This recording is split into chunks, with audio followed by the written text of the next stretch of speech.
writers. So, science.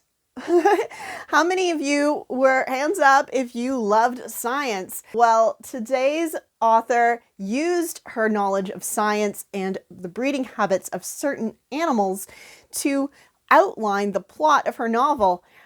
You gotta stick around for this one. Hey, so this is so cool. We haven't really caught up since we were at Verna together.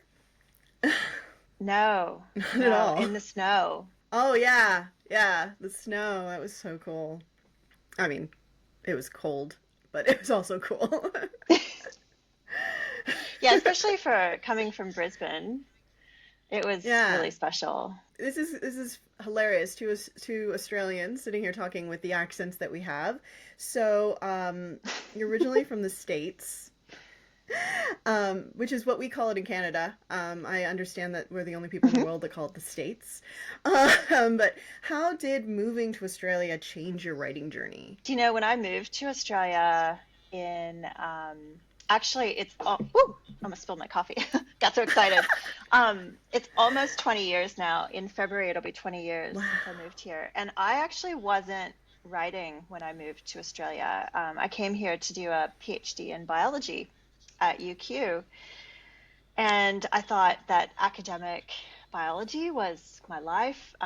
I've always loved working outside, walking, looking at animals, watching animals, all those things. And so my plan was to do my PhD, postdoc, move on into, big academic career. And um, and so I wouldn't say that I was a bad academic writer, but I think I was like any other academic writer, which to me, I think probably should give people hope that you can start from nothing and publish a book.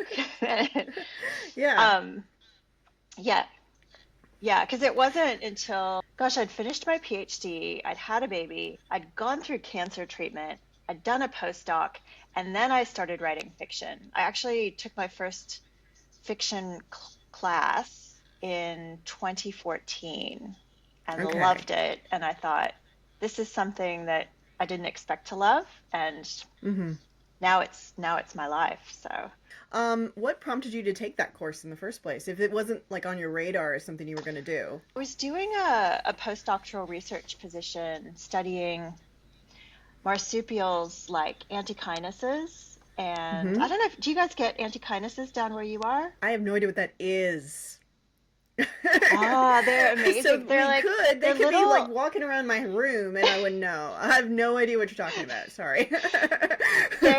So Antechinuses are little mouse-sized marsupials. So a Okay. lot of people confuse them with mice, but they're like way cuter than mice. And they have the really Um, long tail and they bounce? they don't bounce. No, they Oh. kind of, I don't know. I guess they run and they might kind of bound a little bit, but they really look like mice. And people often find them like even on the outskirts of Brisbane here, people will have them in their pantries at certain times of year. And but they're really interesting. There's this whole group of marsupials that uh, that invest so much energy into reproduction that they only live for a year. They Oh. basically make it through the breeding, like the males make it through the breeding season, and the females make it through like weaning the babies, and then most of them die, which Oh. I thought was pretty remarkable. Um, and that these animals are so as common as they are.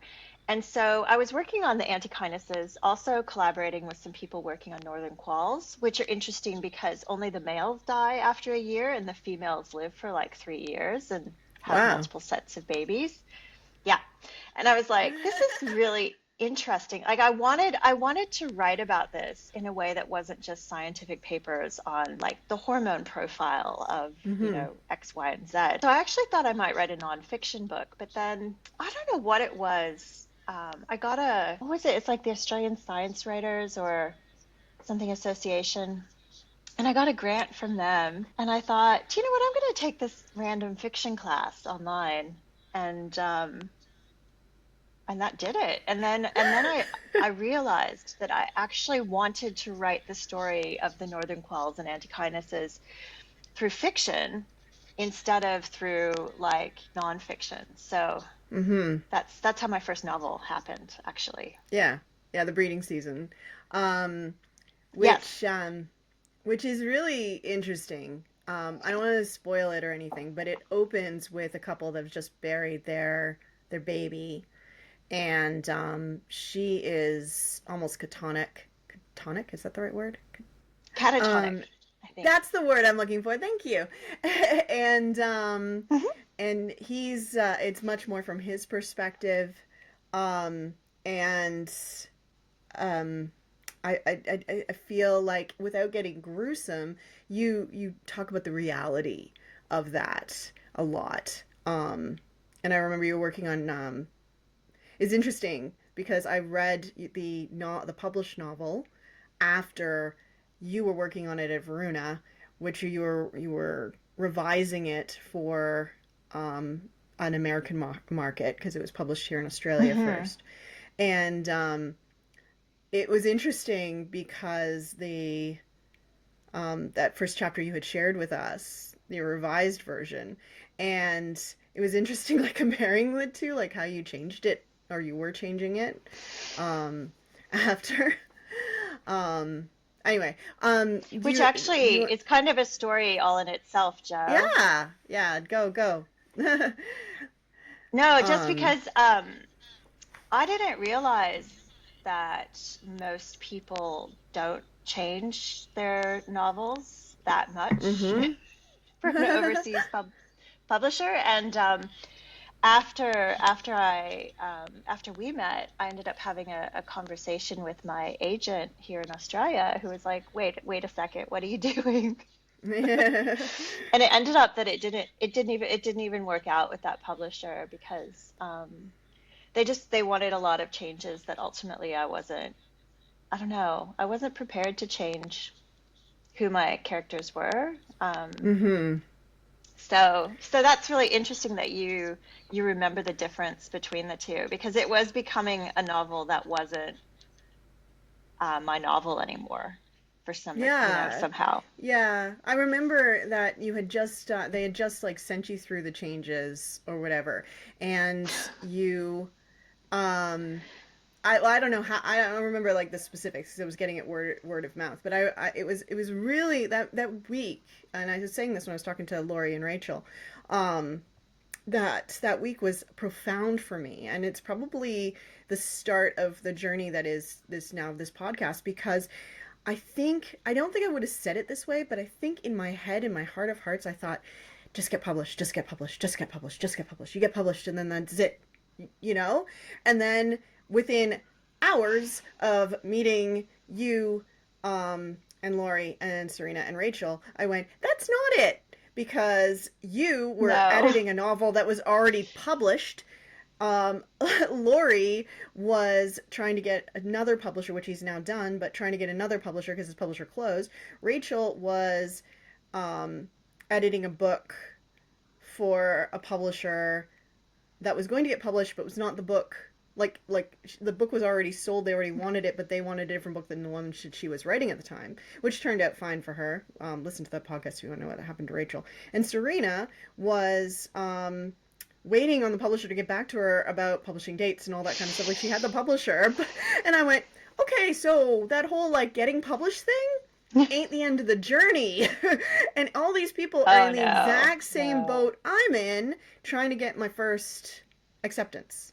They're in the exact same boat. They're Well, just trying to get accepted, and they already have been. It's not. And I went, okay, this is a journey, this is a path, and it's very different. And for the last 2 years, I've been thinking about it a lot, and I went, you know what? Nobody's talking about this. And let's demystify this a little bit because I don't think anybody's prepared. And as you said, you went, okay, I'll make all the changes, and then went, wait a second. mhm. So, Yeah, yeah. And then yeah. it's like at what point? Because I'm willing. I do a lot of editing myself, and I really Mm-hmm. like working with editors um, to find ways to make a piece, its best possible thing, Okay. right? Mm-hmm. And at some point, I just got through this process of, reworking my novel, and I thought, I don't know that this is making it better. It's Mm. just making it different from my vision. So, that was a huge learning process because as writers, I don't think we have a lot of skills in backing ourselves. Like we're like, okay, just tell me how crap it is, like, and and and I had to learn that, okay, actually maybe what my book was enough, right? And say that Mm-hmm. was enough. That was what that book was, and be satisfied with that. Um, but then I think what nobody talks about too is how you publish your first book and you go through that whole process, and then you go to start writing the second one, and it's like the blank page has never loomed so large and Oh, blankly at you. wow.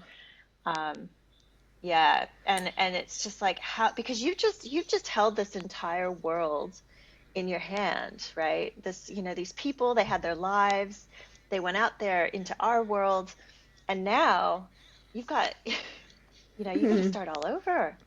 And that's terrifying. And that's kind of what I've been working on the last few years, is building that next world, from scratch, and from a place that I'm less familiar with too.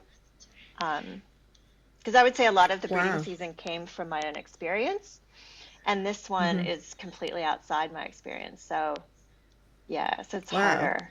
It's not the same at all, I imagine. But I wrote um, what I feel is my best piece.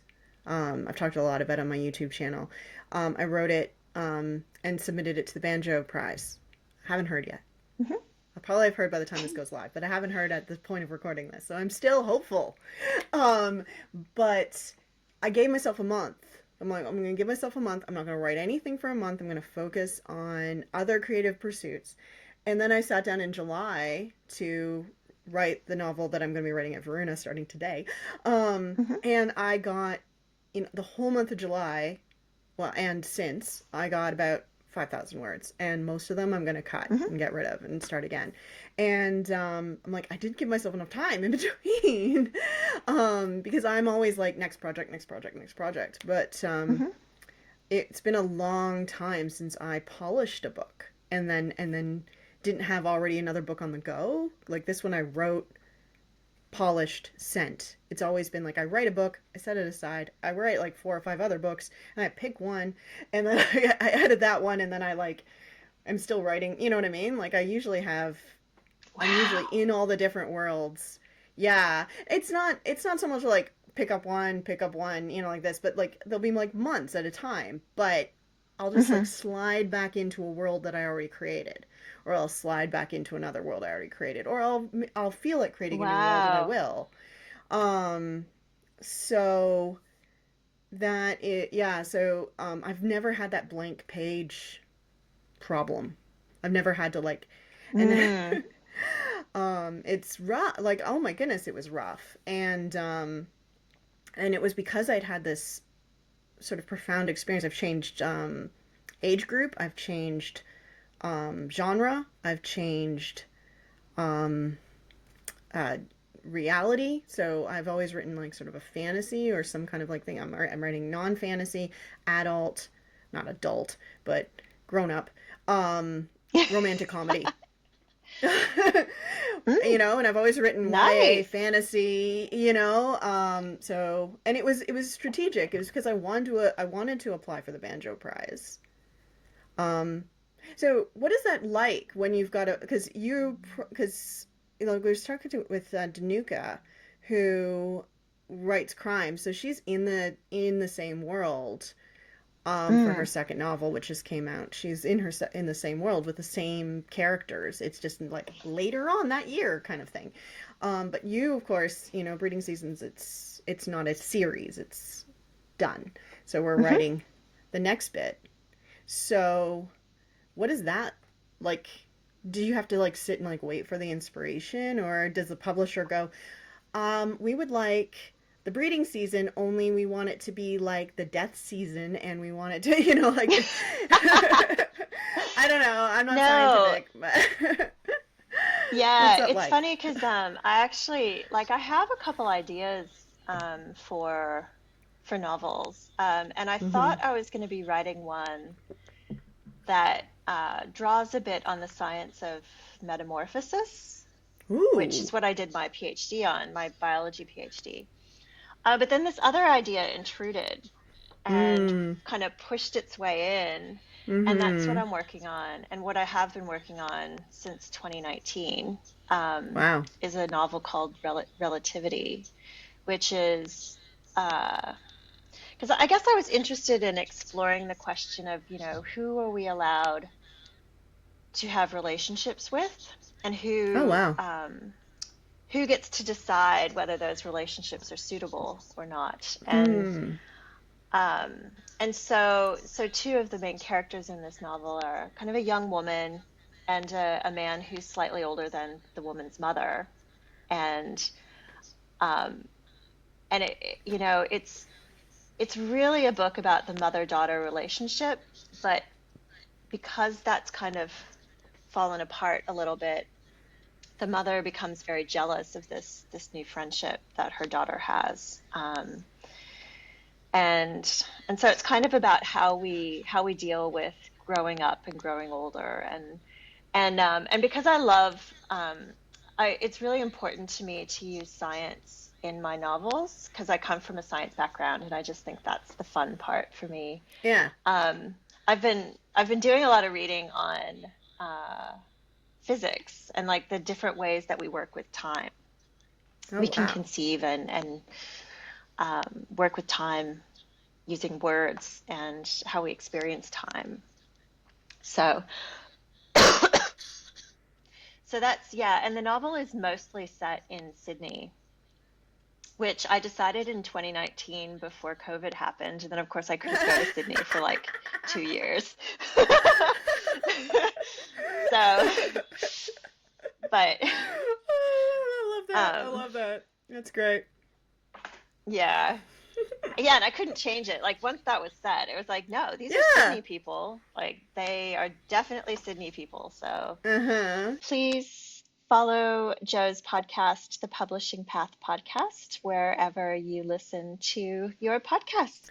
So the new book is based in Sydney. Um Mhm. and it's still dealing with science, which I'm very excited about. I was very scared you were going to say you were going to get away from that because um, I think that we learn best with stories, and Mhm. making science a story made it very accessible to me. Because I actually like science, but because I live so much in the humanities space, I don't come across it a lot, and it's not something I seek out. So that was really cool, and I really love that. About I'm blanking the breeding season. The breeding season. I was like the breeding ground. That's not right. um. But when like you've been working on this since 2019. I mean, don't know, we can cut this out if it's not appropriate to share, but is the publisher hanging out? Oh no. Like I mean, I don't have a multi-book deal or anything. Mm. I just have a beautiful editor at Allen and Unwin who's like, when you're ready, send me your next thing, Oh, okay. and we'll Oh, see. okay. Like, so there's no guarantees. I think Yeah. most first-time novelists don't go into it with any guarantees about number two. Um, Okay. so, but I think she's gonna like it. Um, I You have a think I foot in the think I feel door. like I do, yeah, Yeah. yeah, and I have, and I feel like I'm a better writer all the time. Mm-hmm. So yeah, and I think it's a much more complex. I think part of the reason it's taken me longer is because it's not there aren't as many bits based on my own life as the first book, but also it's a way more complex narrative in terms of, you know, the timelines and the pacing and what happens. So um, yeah, I'm optimistic. Do you do you think that writing it made you a better writer, or did you kind of go, okay, I'm ready to write this book now, like because it's got a complex narrative? No, I think, yeah, I think I think with writing, it's about the practice. And so the more you write, and the more you, I think if you just wrote and stuck your stuff in a drawer, then you wouldn't necessarily get better. But the more you analyze your work and the more you work with other writers on their work and take their feedback on your work, like all of those things, I think help you get closer to actually putting down the words that are in your head. Yeah. Because that's the struggle. It's like it's all in there, but it's like, how do you Mm. translate that kind of like mass, that jumbled mass of story into something that someone else can like see this, something similar to what you see. Hmm. So yeah, and I think any kind of writing does that. I think even academic writing can do that if you think about it as storytelling. Did it make you a better academic writer writing fiction, do you think? Yeah, definitely.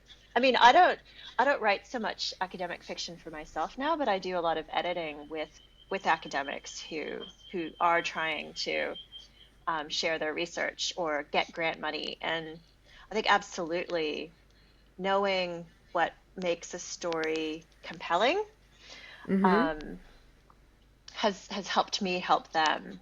Because I mean, when you're applying for funding, I mean, you really want the reader of your application to be compelled by what you're trying Mm-hmm. to convey. Not just, you don't want them to just think, oh, this person's really smart. Like, no, you have to get that narrative across. And so Mm-hmm. yeah, there are ways that you can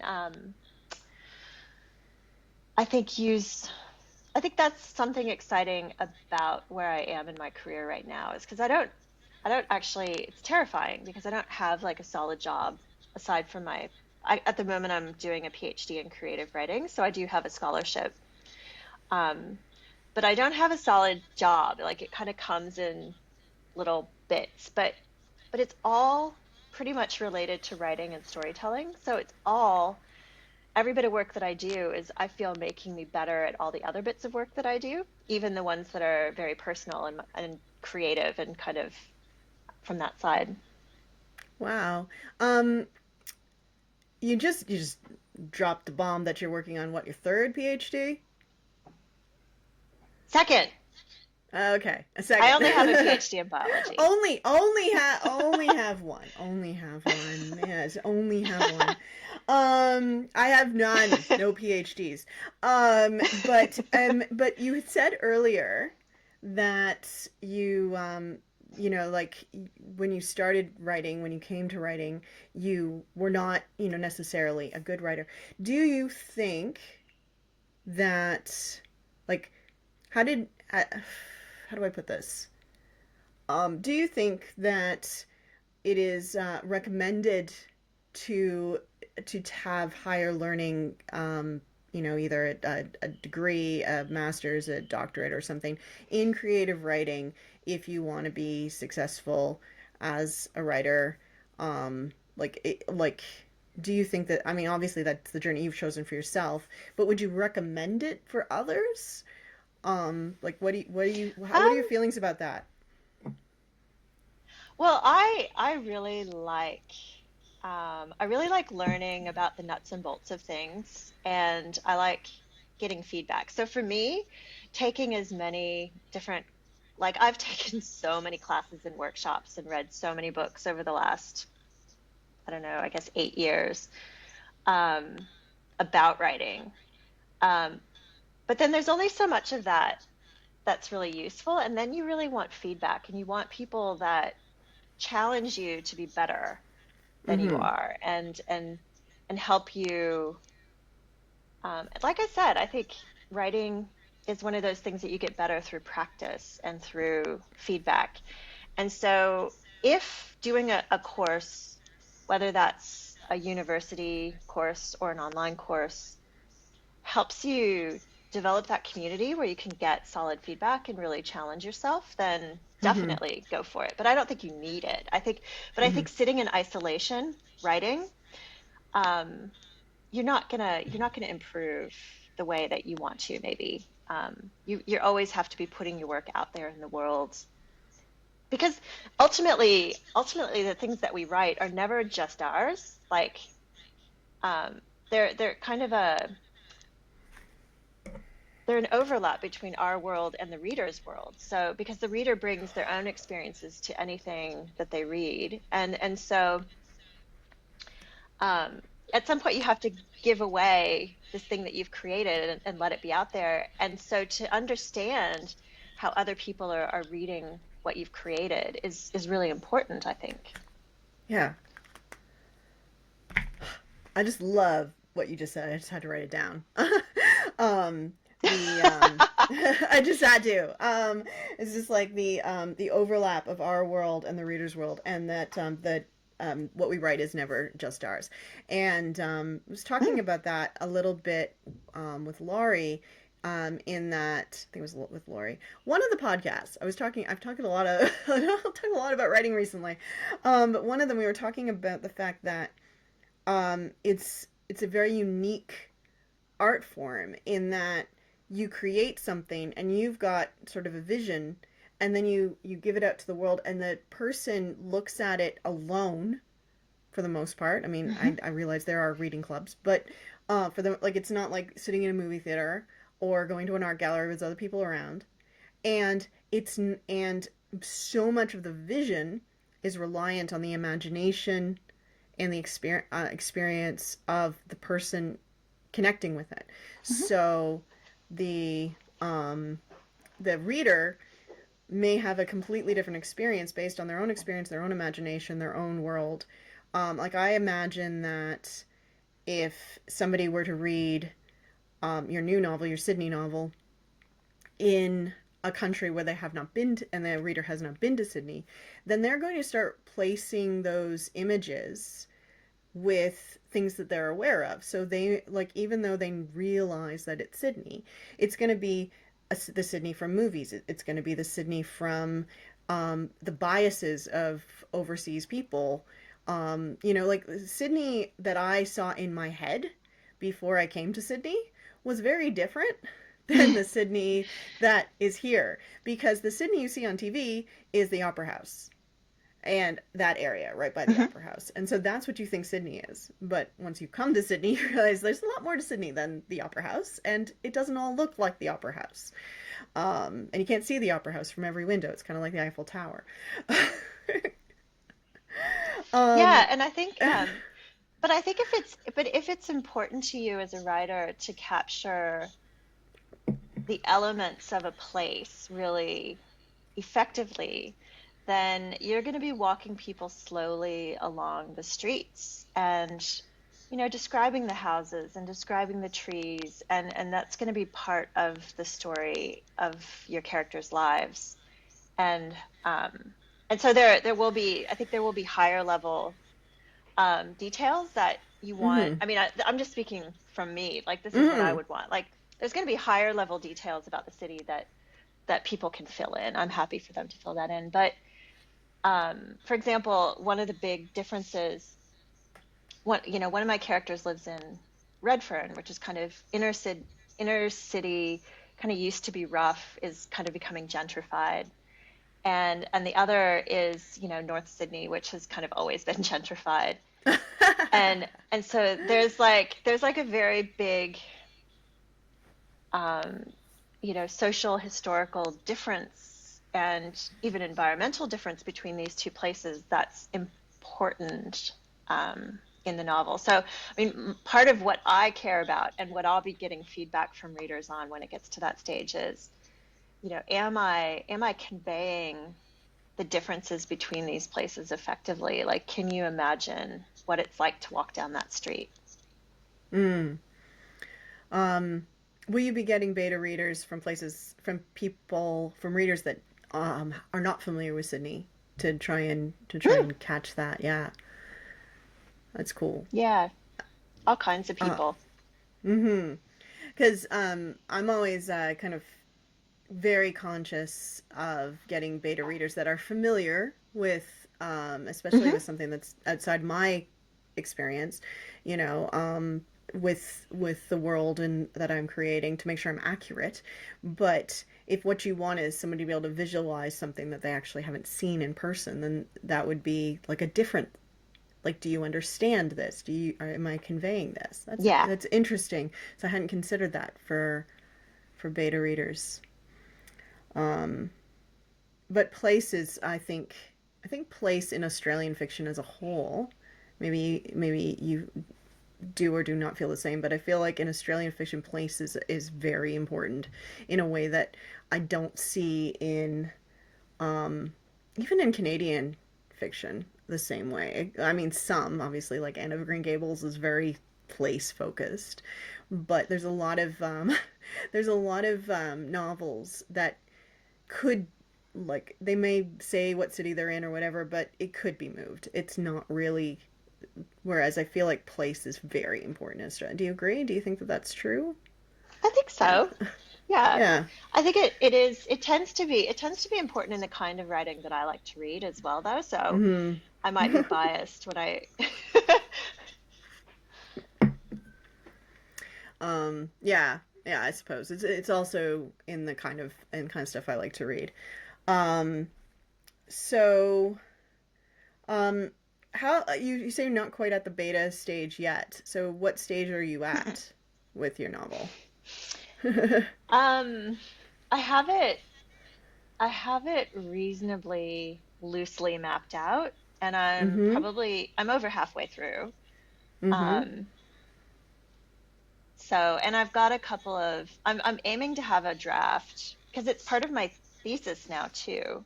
Oh, So okay. now, so this is one of the benefits of doing a post grad degree based on a piece of writing is that at some stage you will have people, your supervisors, asking for drafts, um, which is probably helpful in this case for me because yeah, it's kind of forcing me to spend. So I'm spending from now until kind of the end of September, October, finishing a draft of the novel, which I find hard. I find this because I have editor's eyes all the way through, and so I find it really hard to make forward progress because I'm constantly revising as I go. Mm.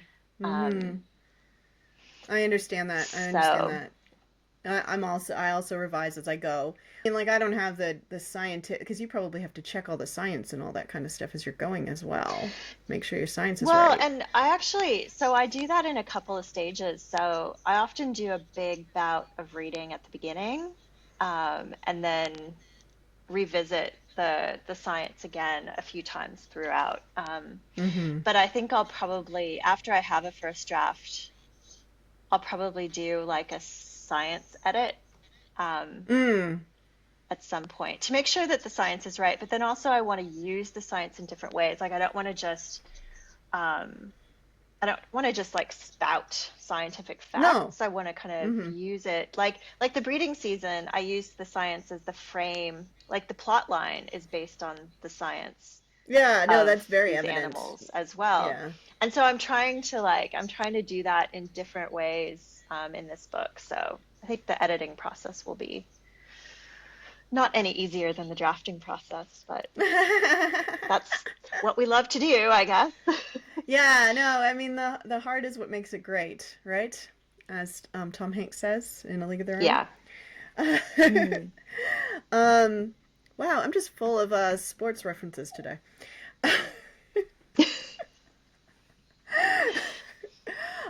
So what's so we're getting the edit done. We're getting or the draft done. We're gonna do a bout of edits. We're gonna do a bout of beta readers. We're gonna get the PhD. How far away is this book from, you know what I mean? I mean I realize that Yeah. it's nothing's I have guaranteed, no but idea. I have no idea. I think optimistically late 2025, but Mm-hmm. yeah. Um, yeah, but I have no idea at this stage. That's okay too. um, so rewinding back to Breeding Ground, you wrote it based on, I Breeding said Breeding season. Ground, Breeding Season. I'm sorry, I don't know why I keep on calling it that. It's not a good title. Breeding Season is a much better title. Um, so you wrote it based on the biology, and then how did it get from where, understandably it was some at some point the same time as this book that you're writing, it was some point at that stage, how'd you get from that to it's in stores? What was the journey there? So that actually involved Varuna. Um, I found in talking to people, their publication journeys are so random that you Mm-hmm. really can't, there's no prescription. No. It happened that I was at Varuna, um, on a residency, and sometimes in the evening we read things to each other. And so I read this short story that I was working on that was related to my novel. It's actually the short story that inspired the novel. So this must have been the first time that I went to Varuna, and I was like fully drafting the novel while I was there. But I had this short story that I'd written, which is published in Overland, and it was based on that short story that I was like, there's more here. I really want to explore Mm-hmm. this world and these characters in a deeper way. And I read the short story, and one of the women there was like, "Oh, my best friend is a literary agent, and I think she might like Ooh. your work." And so she put me in touch with a woman who is now my agent called Gabby Nair, who's amazing.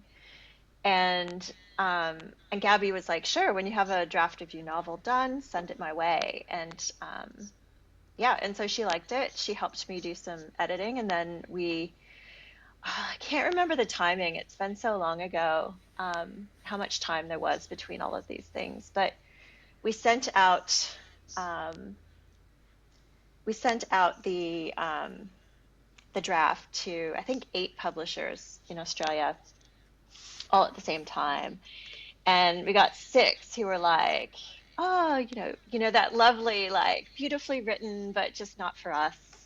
And you're like, "Oh, go me, but also boo." And Yeah. and then there were 2 publishers who were like, "Yes, please."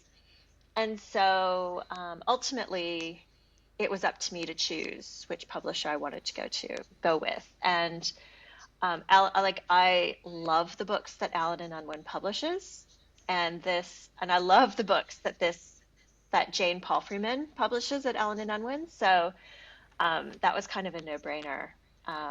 So we went with them, and then it came Fantastic. out, yeah, the next year, I guess. Yeah, Yeah. which actually is, because I was very novice in this whole publishing thing, so I misunderstood a few things, which ultimately ultimately ended up in Allen and Unwin having to delay the publication of my book because I had been slower on some parts of the process. But I think that is just like, as writers, we can't be afraid to ask stupid questions all the way through the publication process, because I was just like so kind of starstruck by the whole thing that I didn't want to ask. I didn't want to bother anybody, and then yeah, ended up So can you be making a more little bit of specific? a oh, like I just so my edits that I had, I just took too long with my edits, and I actually didn't realize that, like, for some reason, um, I didn't realize that they had the hard deadlines that they had. And so I think my book was meant to come out. Originally, the plan was for it to come out in March of that year, but then it came out in September instead. So it worked out, Mm-hmm. but yeah, Mm-hmm. yeah. Wow. Yeah, one of the things that we've been talking about in other episodes of the podcast is how much is involved. So Danuka, her she won the Banjo Prize in 2020, and for Torrent, and Torrent came out 2 years later, and it's like 2 years, two Yeah, 2 years. Why two it's a years? big Like process. it is a big process. It's insane. And in Rachel's book that she was working on at Verona when we were there 2 years ago just came out in August.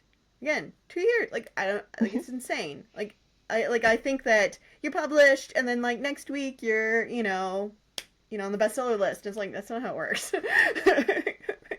And No. It's part of the reasons why I want to start this podcast because yeah, we are so naive. We really don't know. It's all sort of under this like misty veil, and we really don't know what's going on as writers.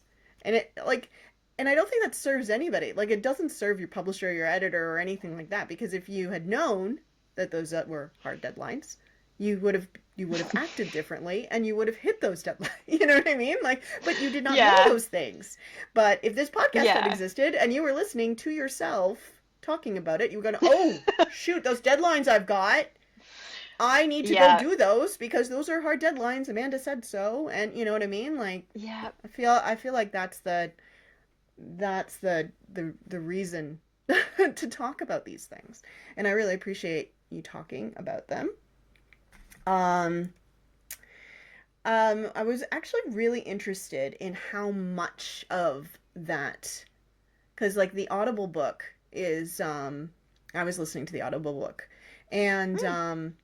I was wondering how much of that you had any like input in, or did that just like happen in the Hmm. ether? That was a whole separate process. So I had my contract with Allen and Unwin, and then it was a maybe a year later that Wave Sound contacted us and wanted Mm-hmm. to buy the rights to make the audiobook. And that was interesting because sent me a list. They're like, what kinds of voices do you like for your characters? And so I was talking about actors that I imagined in these roles, and then they auditioned a bunch of people and sent me the readings, Mm-hmm. and then I got to kind of make a short list and decide who sounded most like Elise and Dan to me. Um, Mm-hmm. and yeah, so Because that I was a really never kind of fun process. I mean, I'm new to Audible. I've only had Audible since the beginning of this year, so I'm new. But it was the very first Mm, time that there were two voices. That it wasn't a play. Like it wasn't like this mm, is a play. There were two voices. So I was very shocked when all the intro and everything is this lovely lady's voice, and then all of a sudden chapter one starts and there's a man. I'm like, what? What? I was like totally not expecting it. yeah, It was so shocking because I'm like, what? Like, did she like quit or something? Like, I was pretty sure that she was gonna read the whole book, and she's gone after like the title, like like this is the title, this is the credits, whatever, and this guy starts talking. I'm like, so I was very curious. But you actually got to be involved in that, yeah. and I don't know. Maybe other people know me can leave a comment or something and let me know. Like Joe, you're an idiot. Of course, there's lots of people that have more than one reader read their book. No, it's the only book in my Audible collection where it's not Mm. a play and there's two readers. Is Yeah, that that was is something that? that Wave Sound wanted to do. Oh, So, it's fantastic. yeah, I love it because yeah, it I was makes happy. sense. It really makes sense, and the voices really like the auditioning process worked because the voices really Mm, worked for it. I think. Um, but that was separate from the like book publishing, completely separate. yeah, totally separate. Wow. Again, did not know that. Yeah. I don't have any intelligent questions about that because I kind of went, she probably had nothing to do with it. It was probably like all the like higher up people went, yeah, we're just gonna put out the audiobook and like, you got like, oh, I've got an audiobook now, and that's cool. Drink some champagne. But no, you were completely involved. That's Yeah. fantastic. I love Yeah, it that. was really cool. Yeah. I think I'll be honest, I think the audiobook industry is even more mysterious than the conventional Probably. book industry. So Probably, but it's massively growing. So I've looked at the stats, and uh, but I had all the stats as of June, because I was curious about it, just for myself. mm, Somebody asked the question, much like I'm doing right now, in a video, and they didn't have the answer, so I looked it up. And I have the answer, I just don't know where it is in my notebook. So listen to one of the other videos where I mentioned it. We haven't talked at all about your magazine. so I co-run a magazine called Science Right Now, Mm-hmm. which focuses on creative writing inspired by science. And we publish fiction, nonfiction, poetry. We have illustrators. The last edition, which was sponsored by Arts South Australia, on bodies and disability, we had Oh, a lovely. few graphic illustrators who wrote kind of short, I don't know, it's like graphic short stories, but then that sounds like they're graphic and they're not, that they're Oh, like, no, no, no! you Like know a what I like mean? a like Like a it's graphic like a novel, but like, not a graphic novel, but as a yeah, it's a but a comic, story which is not the or an right way to essay. put it, but Yeah. yeah. I know. There needs to be a better word for it. Like a Yeah. comic, but not. Yeah. So we're currently putting together our ninth edition, Oh, wow. and also building a new website. So everything's running behind at the moment, but really excited about what we're doing. Great. We'll pop links below. Awesome. Is it subscription based? No, we believe that too much science is already paywalled, so we are currently 100% free and want to Fantastic. keep that way Mm-hmm. forever. So we're Wow. we're sponsored at the moment by the Australia Council for the Arts, and trying to find ways to, this is the challenge, is trying to find ways to pay our writers, because we also believe we want to pay our writers. We want to pay our writers. We want to remain free, and so we're trying to find like what is our long-term funding model. But at the moment, we're going fine. That's the aim, is to bring scientific ideas to anyone in the world. Wonderful. And it's all is it all online, or is there a paper version as well? So far, it's all online. We have talked about Mm-hmm. doing one-off paper versions in the future. Yeah, or anthology, yeah, that kind of thing. Yeah. Cool. Very cool. Very cool. And that's been going since we were at Verona beginning, or was it longer than that? And how did you get started on that? This month is our 3-year anniversary. So Wow, this is something congrats. that, thank you. So Jessica White and we've been kind of talking about something like this for a long time. And then when COVID happened in 2020, we thought, let's just do it. And we applied for some kind of COVID arts resilience money to kickstart it for National Science Week that year, which we're currently in National Science Week this year. Oh. And yeah, and we've been going with funding ever since. Do you feel that it does give you clout in the industry? I don't know. I guess I'm not thinking about this magazine in terms of a publishing path for myself, but more for all of the writers that we're publishing. Like, I just want this to be an open door for people who are interested in that crossover between science and creative work, to kind of like gather in this space and find each other and find their pathways together. What are your goals for the magazine? What are you trying to do? We're now trying to find ways to better link creatives with scientists, and with Mm-hmm. the science. So that's kind of part of this next phase that we're working on. If you had one sort of thing that you wanted to put in the world, one thing, one key takeaway, what would that be? Fiction that talks about science can be just as effective as at communicating it as, like your academic paper that only 20 people read. So, how do we bring people together? I love that. And I also love what you said about being a doorway for the creatives, for them to have something on their resume. I love that idea that you are actually a publisher. Like, do Hmm. you think of yourself that way? Like, do you like my editing Yeah. hat, my writing hat, and my publishing hat? Yeah. Yeah. And one day I would love to Hmm. get paid to do my publishing work. We have a question left by Lou. She didn't know she was leaving it for you.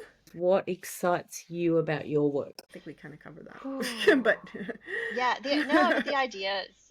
Do you know what? I love bringing diverse ideas into the same space and mixing them all up and seeing what happens. I can see that you're excited about it because not only are you creating in that space, but you're also enabling other people to create in that space, and you're letting people, and you're creating a space where it is a space that people can create in that. I'm using the word space a lot, but there's a lot of ways that that obviously is influencing your choices of how you spend your time and your energy. So thank you from me and all the people who don't read science but want to know the things, just doesn't want to read the articles. So thank you for that. Do you have a question for our next person? Yes,